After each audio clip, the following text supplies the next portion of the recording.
হীৰা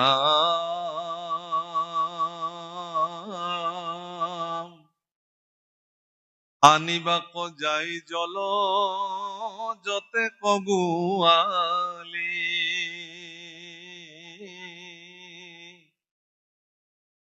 ও দেশ গয়া যমুনাৰ সুকুমল বালি হীৰা প্ৰাণনাথেৰ হইতে খেলাইলু সুখেৰি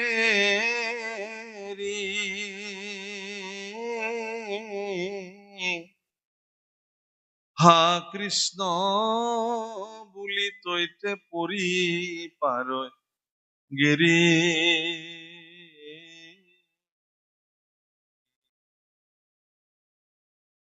রাম দিনগুত যায় যুগ সহস্র সমান সর্বদায়ে গোবিন্দ তয় অর্পিলে প্রাণ হে রাম দেখিব কমল নেত্র আশীবন্ত হরি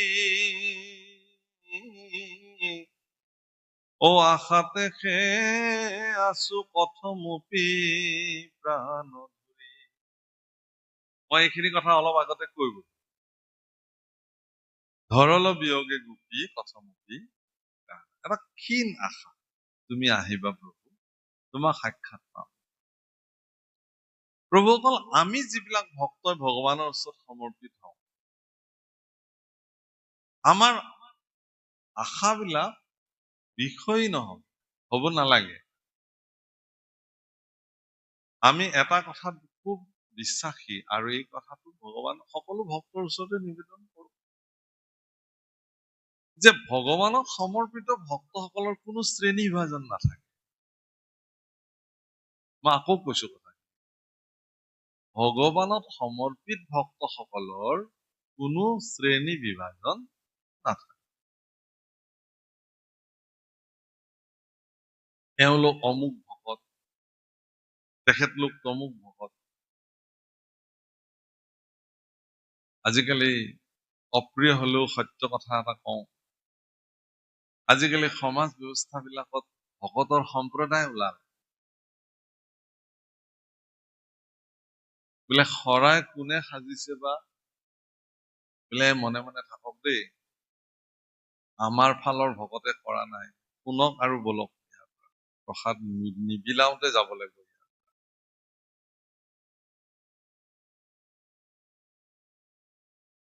দৰাচলতে আমিতো শৰাই ভগৱানক দিব পৰা যোগ্যতাই আমাৰ নাই আছে জানো শৰাই কেতিয়া শৰাইটো আপুনি সফুৰা কি ভোগ আচলতে ভগৱানটো ভোগৰ একমাত্ৰ গৰাকী মই নিজেও ভগৱানৰ কাৰণে এটা ভোগ হয় মোকো তেওঁ গ্ৰহণ হাৰ্যা হিচাপে ভক্ত ভগৱানক আমি ভোগ নিবেদন দৰাচলতে ভগৱানক আমি ভোগ দিওঁ ভগৱানৰ কৃপা দৃষ্টি হলে সেয়া প্ৰসাদ হয়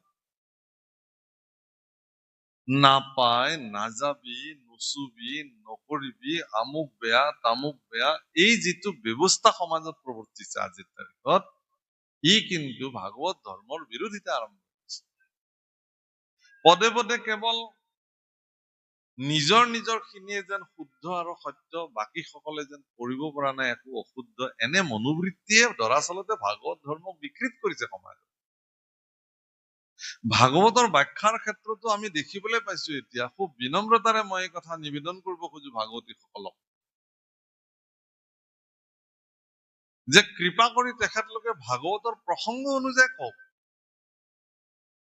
ভাগৱতৰ মাধ্যমেৰে কাকো নিন্দা কৰাটো কোনো কাৰণত উচিত হব নোৱাৰে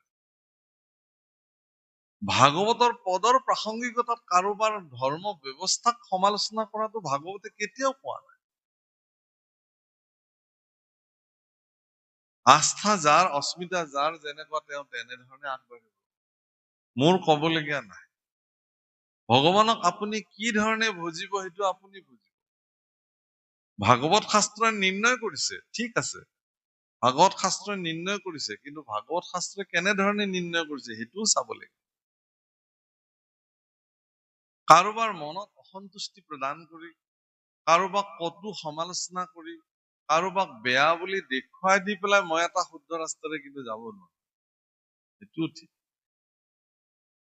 গতিকে সেই প্ৰভুসকল, ভাগৱত এভাগে, মহাপুৰুষ আমাৰ এজনাই গুৰুজনা, তাৰ প্ৰপন্ন শিষ্য মহাপুৰুষ মাধৱদেৱ গুৰুজনাৰ দৰ্শন একেখিনি।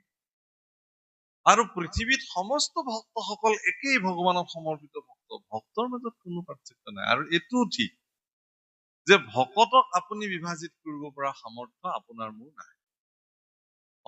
ভকতক, আমাৰ ভাগৱততে নিমিনবসিদ্ধ সংবাদত বা হেৰিত লিখিছে যে দ্বিতীয় স্কন্ধটো কপিল দেৱতী সংবাদত উল্লেখ আছে যে প্ৰাকৃত ভাগৱত, মধ্যম ভাগৱত, উত্তম ভাগৱত, উত্তম ভাগৱত, এইবিলাক বৰ্ণনা হৈছে। কিন্তু এইবিলাক কোনে ভাগ কৰিব? আপুনি মই পাৰিম জানো? আপোনাক মই চাৰ্টিফাইড কৰিব পাৰো নেকি যে আপুনি উত্তম ভাগৱত ভকত? মই আপোনাক কব পাৰিম নেকি যে আপুনি এতিয়াও উত্তম হব পৰা নাই, আপুনি প্ৰাকৃত অধম ভকত হৈ আছে? কোনেও কাকো চাৰ্টিফাইড কৰিব নোৱাৰে, ক্ষমতাই নাই। আমাৰ দৃষ্টিত এটাই, আপোনালোক সকলো ভক্ত। এইটোও ঠিক, কোনোবাই যদি ভক্ত হোৱা নাই আৰু ভক্ত নোহোৱাকেও যদি তেওঁ ভক্তৰ সেৱা গ্ৰহণ কৰিছে, তেতিয়াহ'লে তাৰ পৰিণাম তেওঁ ভুগিব, সেৱা কৰোতাজনৰ একো নহয়। মইতো আপোনাক ভকতেই মানিছো, আপুনি ভকত হব পাৰিছে নে নাই সেইটো আপোনাৰ কথা। কিন্তু মোৰ দৃষ্টিত আপুনি ভগৱানৰ সেৱক, ভক্ত, এই বুলি মই আপোনাৰ চৰণত প্ৰণাম জনাইছো। মোৰ সেৱা আপুনি গ্ৰহণ কৰি মোক কৃতাৰ্থ কৰক। এই প্ৰভুসকল, ভক্তসকল এই দৃষ্টিভংগীৰে যেতিয়া এজন ভক্ত নিৰ্মাণ হব সমৰ্পিত মনোবৃত্তিৰে, তেওঁৰ প্ৰতি ভগৱানৰ যি কৃপা, সেয়া আজি গোপী উদ্ধৱ সংবাদত প্ৰকাশ। ভগৱানক নাপাই পেলাই গোপীসকল জীৱনৰ সৰ্বোচ্চ যেন হেৰুৱাই পেলাইছে, পদে পদে তেওঁলোকে যেন সকলো হেৰুৱাইছে, এই কথা প্ৰকাশ কৰিছে। হে ৰাম কৃষ্ণ বিনে যেন ভৈল গোপীৰয় অৱস্থা,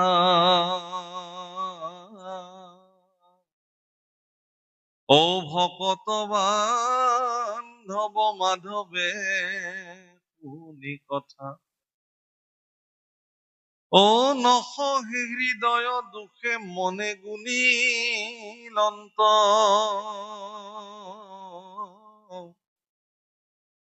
কিমতে কৰাইব আৱে গোপীকা শান্ত, কোনজনে সাধিবে ৰহস্য ইটো কাজ, ই কথা কোৱা নত কহন্তে আছে লাজ, হেন শুনি মনে হৰিয়া সন্তয়া পুনি, পৰম ভকত উদ্ধৱক পাইলা গুণী।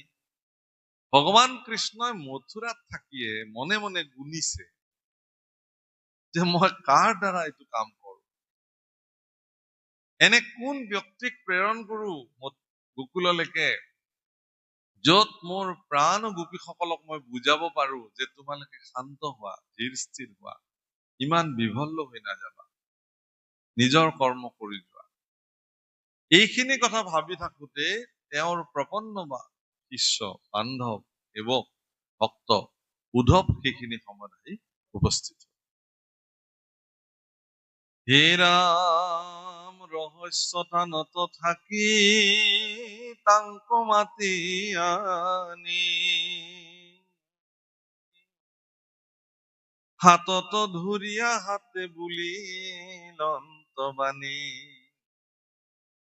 আর মথুরা পুরী তুষিতু বৃঞ্চি বংশ মাঝে, নাহি মোর সখী মুখ্যমন্ত্রী তুমি বাজে, শিষ্য বৃহস্পতির বুদ্ধিত নাহি তুল, মুহুর বচনে চলা এখনে গোকুল, পোস্তা পিতা মাতা যিটো নন্দ যশোদাৰ, সাধা গয়া সখী তুমি প্ৰীতি তা সম্বাৰ, মুহুৰ বিয়োগ দুখে গোপীগণ যত,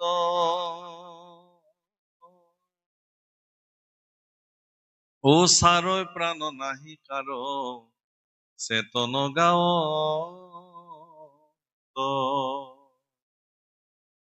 বচন সন্দেশে তা সম্বাক কৰা শান্ত নেদেখো তোমাত পৰে ভকত একান্ত। মই এটা দুটা প্ৰসংগ আপোনালোকক কম আজি, বৰ ভাল লগা, খুব ধুনীয়া। প্ৰভুকল গোপী উদ্ধৱ সংবাদ মহাপুৰুষ গুৰুজনাই, মই আগতে উল্লেখ কৰিছো যে ভক্তসকলক শৰণ দিবৰ কাৰণে পুৰণে গোপী উদ্ধৱ সংবাদ শাস্ত্ৰ মহাপুৰুষে বিশেষভাৱে বিৰোচন কৰিছে। ভাগৱত শাস্ত্ৰত গোপী উদ্ধৱ সংবাদ উল্লেখ কৰিছে আৰু বৰগীততো লিখিছে উচ্চাংগ সংগীত। আমি অলপ আগতে পৰিৱেশন কৰিছো উদ্ধৱ চলহু গকুলে। প্ৰভুসকল, ভগৱান কৃষ্ণই এটা শব্দ ব্যৱহাৰ কৰিছে যে তোমাৰ দৰে বন্ধু আৰু মোৰ মথুৰাত বেলেগ নাই, তোমাৰ ব্যতিৰেক মুখ্যমন্ত্ৰীও মোৰ আৰু কোনো নাই। কাৰণ কংসক মৰাৰ পিছততো ভগৱান ৰজাই হল, কবলৈ গলে মানে তেওঁৱে অধিৰাজ হৈ গল। যদিও তেওঁ কংসৰ পিতৃক পুনঃ ৰাজপাটত বহুৱাইছে, কিন্তু এতিয়াতো মথুৰাবাসীয়ে কৃষ্ণৰ কথাই শুনিব। কৃষ্ণক মন্ত্ৰণা দিবৰ কাৰণে এগৰাকী বুদ্ধিমান লোকক তেওঁ নিৰ্বাচন কৰিছিলে। সেইজন হল বৃহস্পতিৰ শিষ্য পৰম বুদ্ধিমান উদ্ধৱ। তেওঁ দেখিলে ভগৱানে যে মোক এজন বিশ্বস্ত লোকৰ প্ৰয়োজন হব, আৰু সেইজন উদ্ধৱক তেওঁ নিৰূপণ কৰে।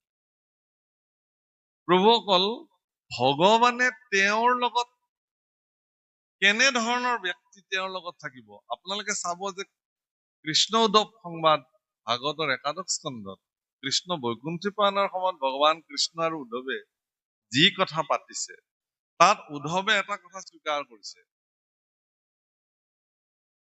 মই পিন্ধো চাৰ বস্ত্ৰ অলংকাৰ তোমাৰ উচিষ্ট খায়া।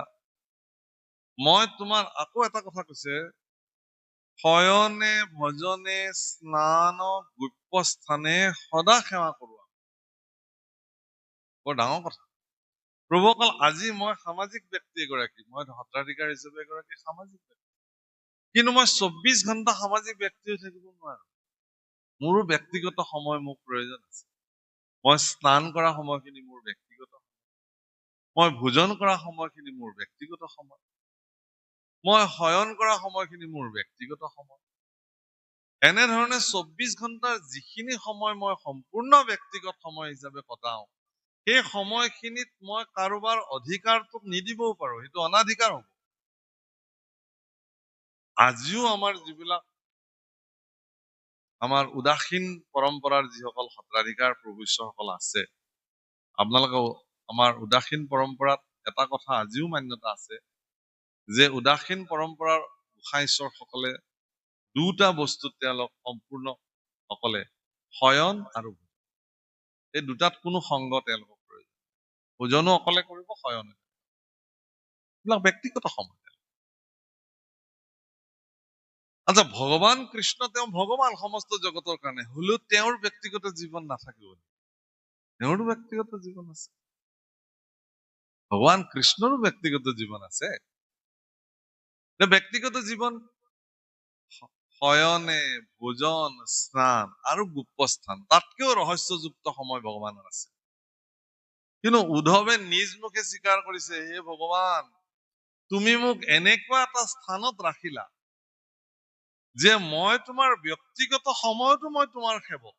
অৰ্থাৎ তুমি যেতিয়া স্নান কৰা মই তোমাৰ লগত থাকো, মই তোমাক স্নান কৰাই, তোমাৰ শয়ন কক্ষত মই থাকিব পাৰো, ভোজন কক্ষত মই থাকিব পাৰো। ভাবকচোন এতিয়া উদ্ধৱক কিমান অধিকাৰ ভগৱানে প্ৰদান কৰিছে। কিয় দিছে এইটো অধিকাৰ?